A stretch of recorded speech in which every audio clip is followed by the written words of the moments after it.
So I've been wanting to do this segment for a while, and we're finally getting to it today. It's a conversation about anti-theism. Now, anti-theism has been used as a pejorative recently in some progressive circles, and it's viewed just like the term new atheist is viewed today. It's viewed through this negative lens, and it's supposed to denote bad atheists. They try to make a distinction. Certain people on this issue try to make a distinction where they say, well, there's atheists, and I love atheists. There's no problem with atheists.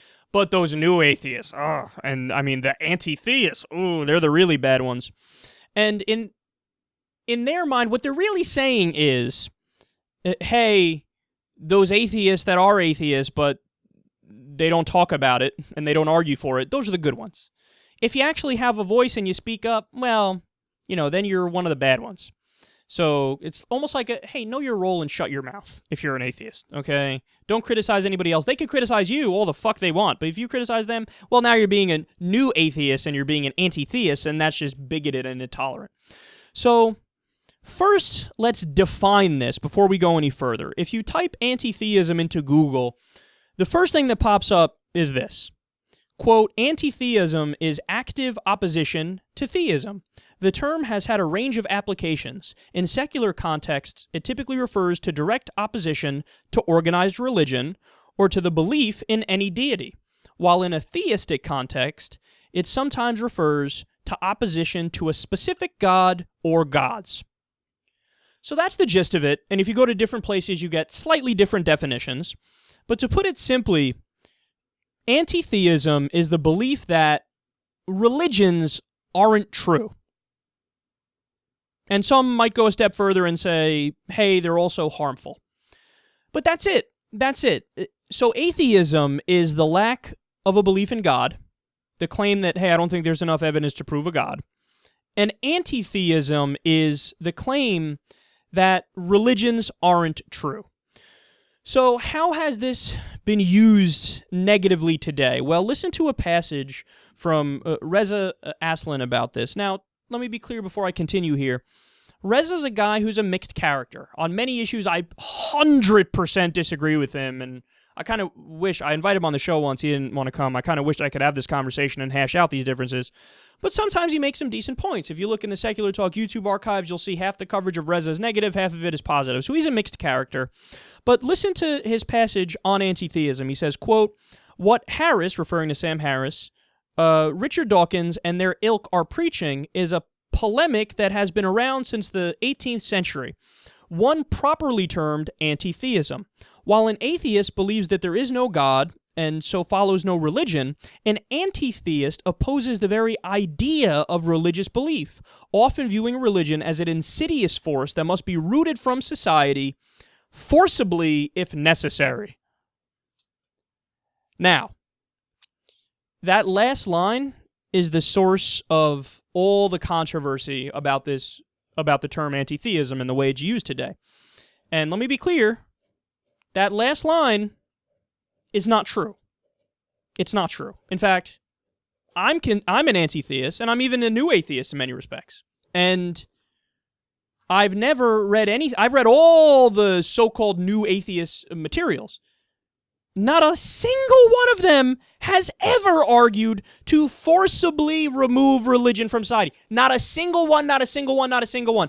Even the new atheist, which was the most hawkish, which I do disagree with on many things, Christopher Hitchens. Hitchens was for the Iraq War and a bunch of other stuff that I disagree with.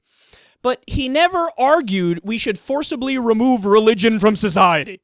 That's a very broad claim and a very generalized claim and a very bold claim, and it's not true. If you read Sam Harris, if you read Richard Dawkins, if you read Daniel Dennett, if you read any of the new atheists, they never say forcibly remove religion. In fact, they're not even in favor of state atheism. So do you know what that means? Again, this gets very confusing for people who don't know the history of these different things. What that means is state atheism in like a communist Soviet Union sense is we are going to forcibly remove religion from society and because we don't like it and we don't think anybody should be religious. They're not in favor of that. If you listen to them, they say we're in favor of state secularism. So in other words, the state is neutral on the issues of religion, a separation of church and state. So you're allowed to be a Christian, you're allowed to be a Muslim, you're allowed to be a Hindu, you can be whatever the fuck you want to be. You can be fucking tooth fairy in your mind if you want. And you have the freedom to do that, but the state is separate from religion completely. Wall of separation between church and state. So Richard Dawkins, Sam Harris, Bill Maher, all these guys, they like state secularism, not forced atheism from the state.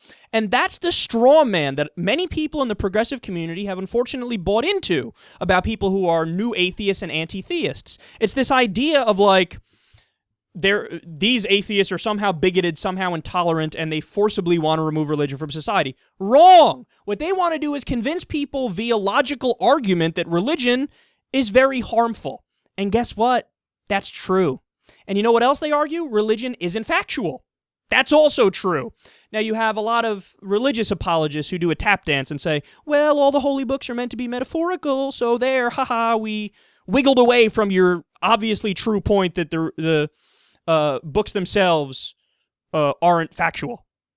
But if you find that convincing, I think it's a little silly because you're putting that onto the book, that it's supposed to be metaphorical. There's a lot of overt claims in there about how to act and what to do, and there's things that can't even be interpreted in a metaphorical way. What's the metaphor behind stone gay people to death? What's the metaphor behind don't eat shellfish, don't eat pork? What's the metaphor behind women shouldn't be allowed to teach men anything? What's the metaphor behind bright yellow cows, like in the Quran? I mean, there's so much stuff in the Bible and the Quran that there is no metaphor for it. So the argument from new atheists is, hey man, religion is false and it's largely harmful. And to the question, is it harmful? Well, let me quote Bill Maher here on this one from one of his stand-ups. Religion is responsible for most wars, the Crusades, the Inquisition, 9/11, arranged marriages to minors, blowing up girls' schools, the suppression of women and homosexuals, fatwas, ethnic cleansing, honor rape, human sacrifice, burning witches, suicide bombings, condoning slavery, and the systematic fucking of children. So what we have here is anti-theism, what I call it easy. It's actually easier than atheism. The question of is there a God or not is a much harder question and a much deeper question than are the religions true. So anti-theism should be the last target in this conversation. It's easy.